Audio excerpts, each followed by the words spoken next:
Hi, and welcome to the Talbot Greenya Group Friday Favorites. I'm Katrina Foard. Hi everyone, I'm Theresa Brewer. Good to be here with y'all today.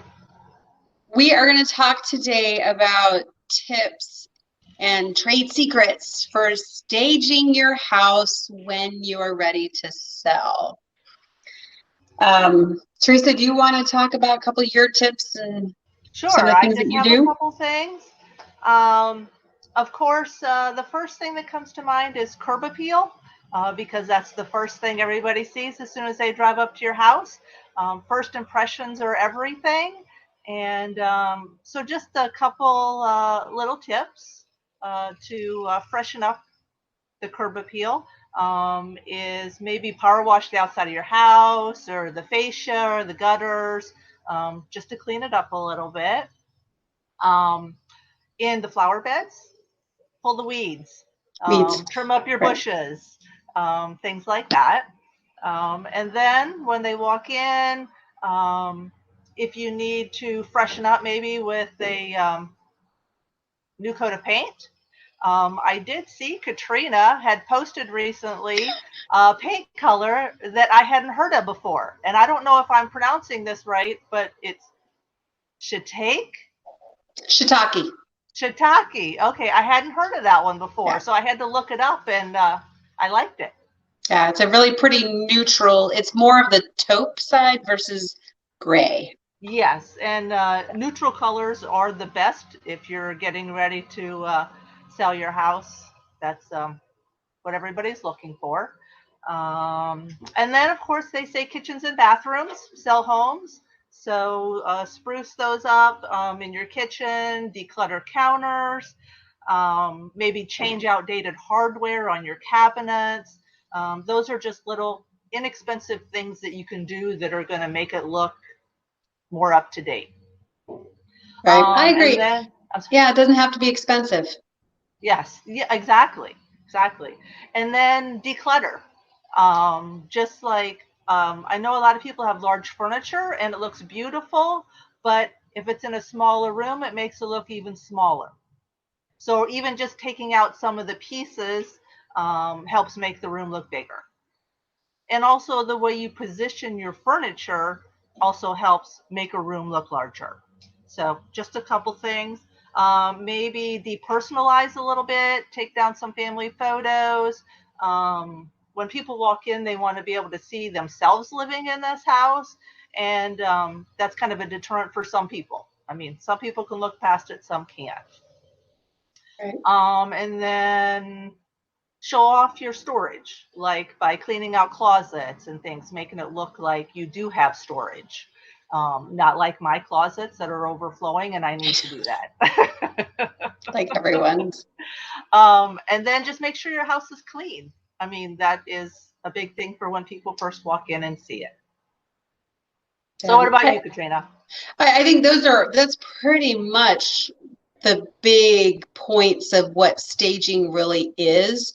And I love the outside stuff. Really, sometimes it's as simple as pulling weeds, right? Yep. Power washing, just getting stuff cleaned up. The number one thing clients always ask me, it's a really funny thing, is it okay if I because we need things moved out of houses. Almost 95% of the houses we do, people just need to pack up some stuff and put it away. And the number one thing I think that most of my clients ask, is it okay if I put my stuff in the garage? Oh, right. My answer is yes. It's fine to store stuff in the garage as long as it's stored neatly and they can see how large the garage is.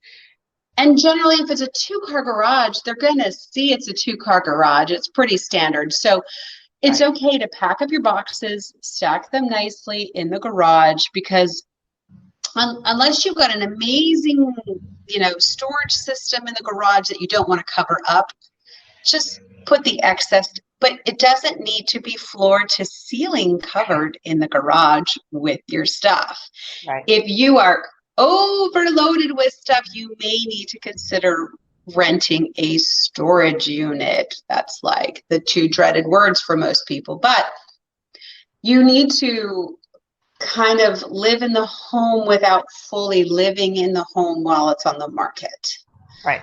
That means and I think the hardest thing is when people have got kids, and I've got teenagers, and they're not any easier than toddlers as far as their stuff. But it's very unfortunate, but when you've got showings, you need to pick up all those toys, and and so I'm a big user of those big bins, whether they're cute wicker baskets or whether those, the plastic baskets. Get a couple of those so that you can just throw everything in there and tuck it away. And if it's a cute wicker basket, it looks decorative, right? Yep. But they look in there and there's 1,000 Legos and, an Xbox controller and a couple of video games in there. That's pretty much how my house is. But if you do that, it makes it easier. Just have a loading zone. Another zone that people are really interested in is your kitchen and your pantry. Yep. If you can pare out your pantry and make it look spacious, even the smallest pantry, clear it out, make it look super clean and nice. It's amazing to me that pantries have become a big thing with buyers. It has. Yes, I've noticed that. Right. It needs to be usable, functional space. And if you can make it, I have a horrible pantry. My pantry is a standard depth closet. So it's like 5 cans deep, right? That's it. It's very small. But as long as you can pare it down and make it look clean, it's one of those selling points that people love. Bathrooms, that's easy. So we talked about paint. Someone had asked online what my favorite paint colors are, and they change all the time. Gray has been our #1 color for probably 10 years now. And our go-to gray is always agreeable gray.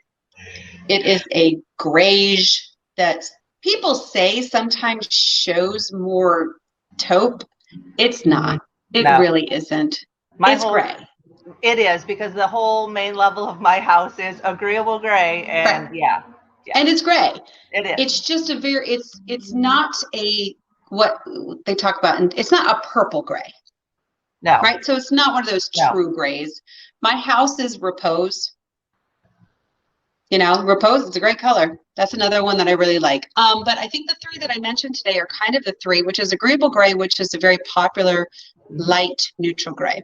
The second one is the whites. #1 right now is whites. And when I say white, it doesn't mean the same color as your trim, right? Right. It's a variant of white. The #1 that I'm using right now is Eider White, which when you put it on the wall, it's a creamy white that has a gray undertone. Oh. So when you paint the wall, you think at first that it's white. And then when you put it up next to your trim work, totally different color.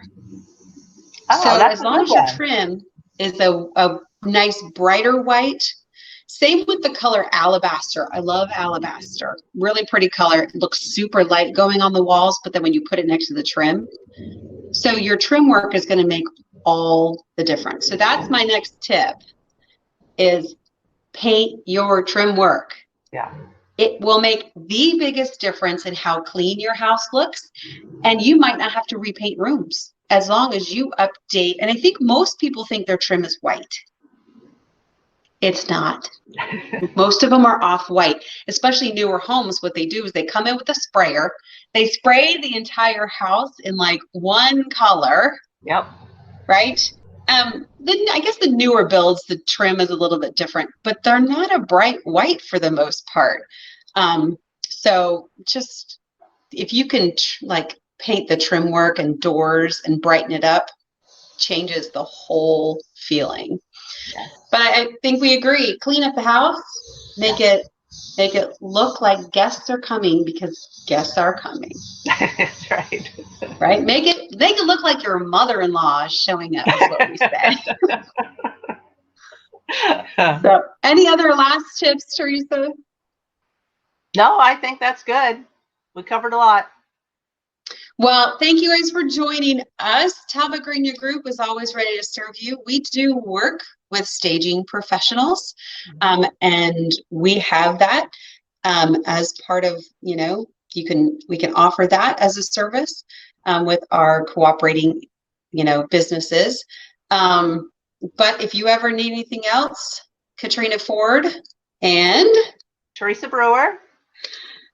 We're with the Talbot Greenya Group, and if you guys have any questions, reach out anytime, message us on Facebook, and we hope you have a fabulous weekend. Bye. Bye, Theresa.